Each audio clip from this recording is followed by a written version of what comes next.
Hi friends, welcome to Roop IAS academy. Friends, మనం last వీడియోలో ఒక 20 క్వశ్చన్ చేసాం కదా. ఈ వీడియోలో కూడా ఆర్ఆర్బీ జేఈ మరికొన్ని క్వశ్చన్లు డిస్కస్ చేద్దాం.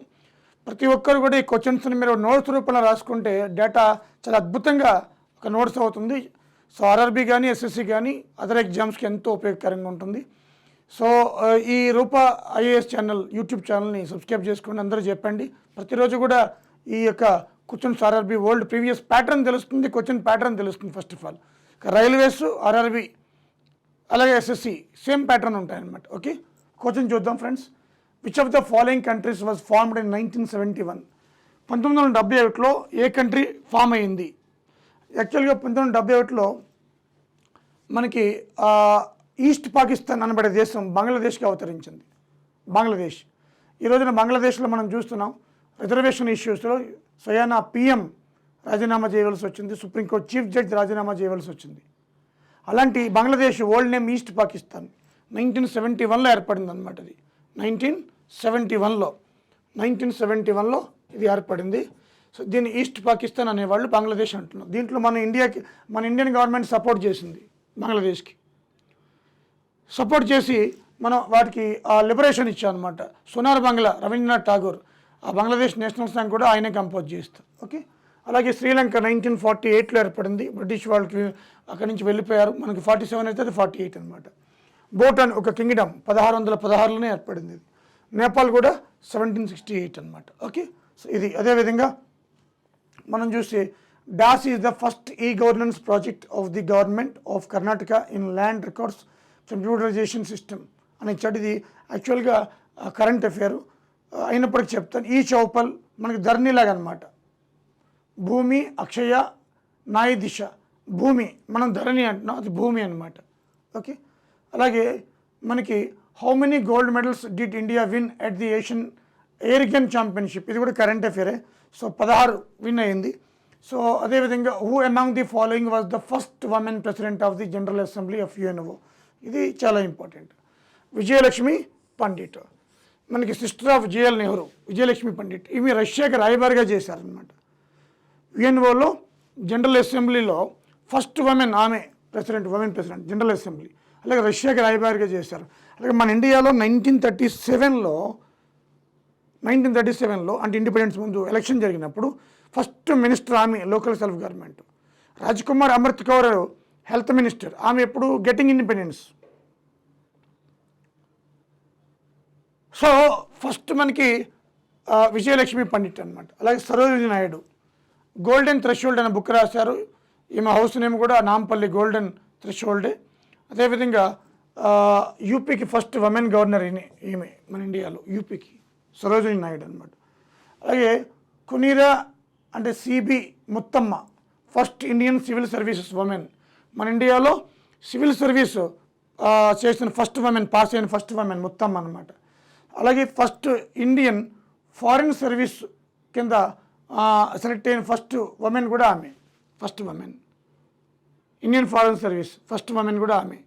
So C B Muthamma, Chonira Belliappa Muthamma.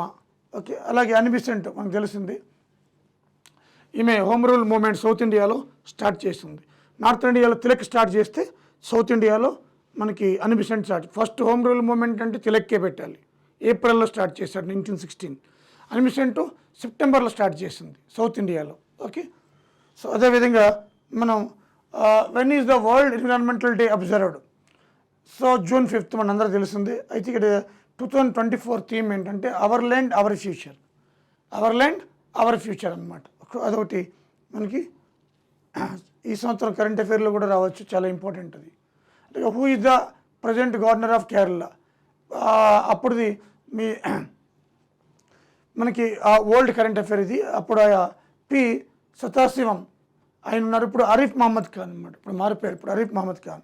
Okay, అలాగే which word will best complete the relationship given below? Amber palace రాజస్థాన్లో ఉంటే అజంతా కేవ్స్ ఇక్కడ ఉన్నాయి. ఈ అజంతా కేవ్స్ ఔరంగాబాద్లో, మహారాష్ట్రలో ఉన్నాయి. ఇది యునెస్కో సైట్ కూడా. ఇక్కడ 30 రాక్ కట్ బుద్ధిస్ట్ టెంపుల్స్ ఉన్నాయన్నమాట. ఇక్కడ విహార చైత్యాస్ అన్ని కూడా ఈ అజంతా కేవ్స్లో ఉంటాయి. ఇది ఎప్పుడో BC 400 అంటే 4th centuryలో కట్టారనమాట. 2 phases కట్టారు ఇవి. మహారాష్ట్ర ఆన్సర్. అలాగే who among the following inaugurated India's first hitech forensic lab in 2019? ఇది ద్వారకలో అప్పుడు మనకి రాజ్నాథ్ సింగ్ గారు ఇనాగ్రేట్ చేశారన్నమాట ద్వారకలో. ఓకే, అది కరెంట్ అఫైర్.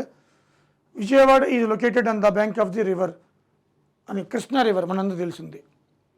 ఇది తాపి అంటే సూరత్. బ్రహ్మపుత్ర అస్సాం, ఇది అరుణాచల్ ప్రదేశ్ అస్సాంలో ప్రవహిస్తుంది. దీన్ని సారో ఆఫ్ అస్సాం అంటాం, అస్సాం దుఃఖదాయి అని అంటారు. Longest Indian continental river, sub continental river, India ఉపఖండంలో లాంగెస్ట్ బ్రహ్మపుత్ర అని అనమాట. ఓకే, అలాగే కృష్ణ అనేది ఒకటి ఉంది. కావేరి అంటే మనకి కర్ణాటకలో పుట్టి తమిళనాడు వెళ్తుంది. హైయెస్ట్ ప్రెషర్ వాటర్ ప్రెషర్ దీని మీద ఉంది, కావేరి మీదే. దీని మీదే ఆల్మట్టి డ్యామ్ కూడా ఉంది, Krishnasagar Rajasagar dam, Almatti dam.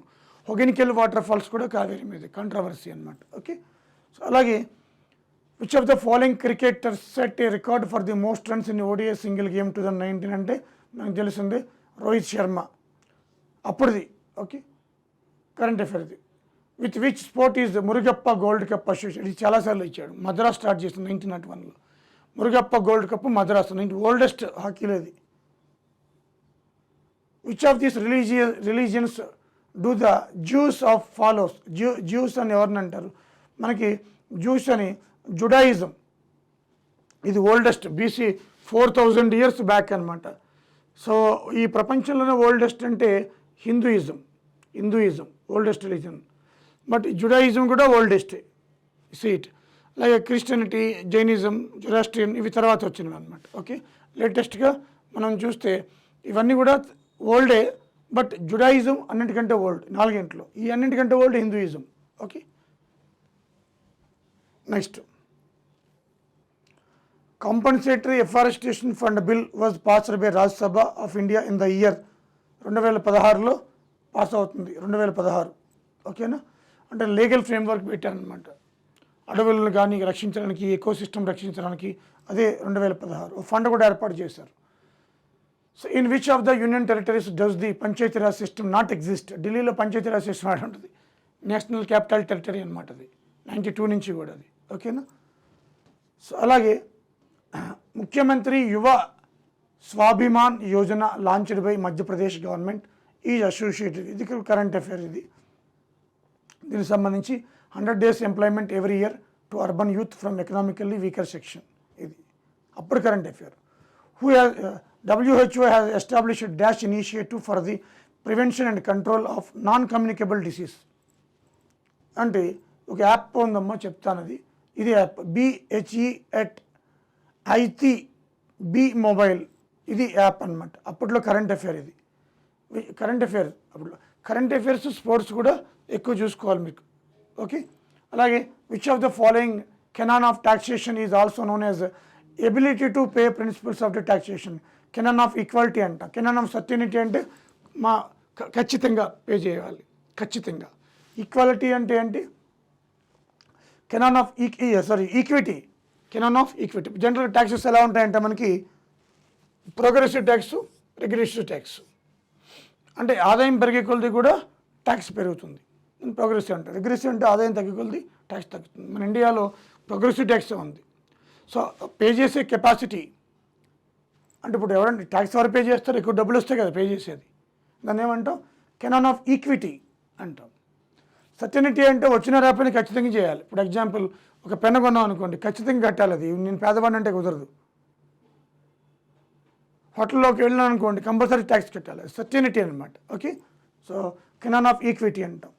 Convenience, economy ఇవన్నీ కూడా మనకి దానికి irrelevant. Okay, in 1990 which sport was introduced in the Asian games for the first time?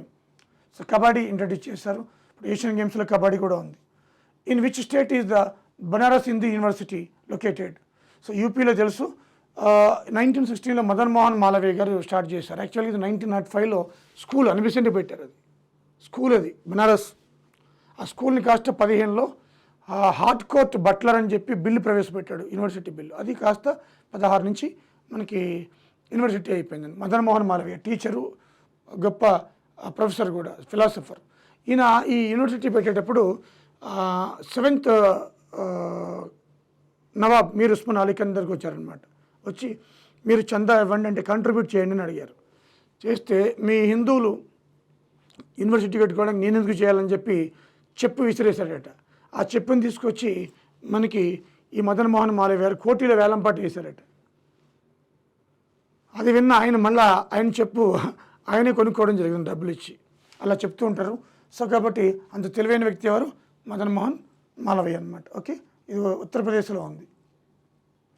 Who among the following is the youngest player to play for India in T20 internationals. అది కూడా అప్పుడు current affairs మనకి Sundar, Sundar, Washington Sundar అనమాట. Okay, అలాగే who among the following was the posthumously awarded the Bharat Ratna చనిపోయిన తర్వాత.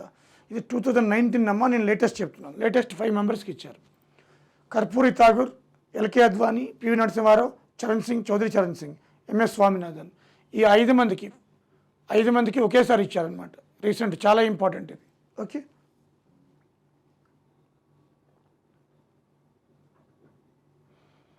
With which of the following sport is Mahesh Bhupathi associated? ఇది డి, tennis. The battle of Khanwa was the fought between, Khanwa యుద్ధం, బాబరు, రాణా సంగ్రామ్ సింగ్. రణసంగ అంటాం, ఈ రణసంగ కాదు, పూర్తి పేరు రాణా సంగ్రామ్ సింగ్. సో ఈ 1527లో జరిగిందనమాట. ఈ యుద్ధం భారతదేశ చరిత్రనే మలుపు తిప్పింది. చిన్న ఇష్యూ చెప్తాను. జనరల్గా మనం ఏంటంటే ఇండియన్ స్టైల్ ఆఫ్ వార్ ఏంటంటే యుద్ధానికి ముందుంది ఏనుగు మీద, సైన్యం వెనక ఉంటుంది, రాజుగారు ముందు ఉంటారు. కానీ ఫారినర్స్ సైన్యం ముందు ఉంటుంది, రాజు వెనకాల ఉంటాడు. ఫారినర్స్ అన్నమాట. సో ఈ యుద్ధంలో బాబర్ ఎన్నుకున్నాడు, సైన్యం ముందుంది. మన రాణా సంగ్రామ్ సింగ్ 100 యుద్ధాల వీరుడంట, 100 వార్స్ చేశాడట. ఈయన ముందున్నాడు, సైన్యం వెనకాల ఉంది. అయితే ఈయన ఎక్కిన ఏనుగుకి ఒక బాణం గుచ్చుకుంటుంది. ఆ ఏనుగు వెనక్కి పరిగెడుతుంది అనమాట. పరిగెడుతూ ఉంటే అప్పటికే బాబర్ ఓడిపోయే స్థితిలో ఉన్నాడు, తక్కువ సైన్యం. అలాంటిది ఏనుగు పరిగెట్టడంతో బాణం గుచ్చుకొని గెలిచే యుద్ధం కాస్త రాజుగారు పారిపోతున్నారని చెప్పి సైన్యం వెనుదిరిగిన సైన్యాన్ని ఒచ్చుకొత్త కోశారు. అలా ఓడిపోయాం. ఆ యుద్ధం మొఘల్ సామ్రాజ్య స్థాపనకు మొత్తం అప్ టు ఔరంగజేబు, తర్వాత లేటర్ మొఘల్స్, తర్వాత బ్రిటిష్ వాళ్ళు రావడానికి కారణం అన్నీ చాలా జరిగిపోయినాయి అన్నమాట. ఒక యుద్ధం భారతదేశాన్ని మార్చేసింది. ఓకేనా ఫ్రెండ్స్? ఇవి ఫ్రెండ్స్ మరి ఈరోజు మనకి ఇంపార్టెంట్ క్వశ్చన్స్. అందరూ యూట్యూబ్ ఛానల్ సబ్స్క్రైబ్ చేసుకోండి, నోట్స్ కూడా రాసుకోండి. ఎంతో ఉపయోగపడతాయి క్వశ్చన్స్ అని బ్యాక్గ్రౌండ్ అంతా చెప్తున్నాను. అందరికీ చెప్పండి, సివిల్, ఎలక్ట్రికల్, మెకానికల్ అందరికి కూడా, గ్రూప్స్ వాళ్ళు కూడా పనికి వస్తాయి. Thank you very much.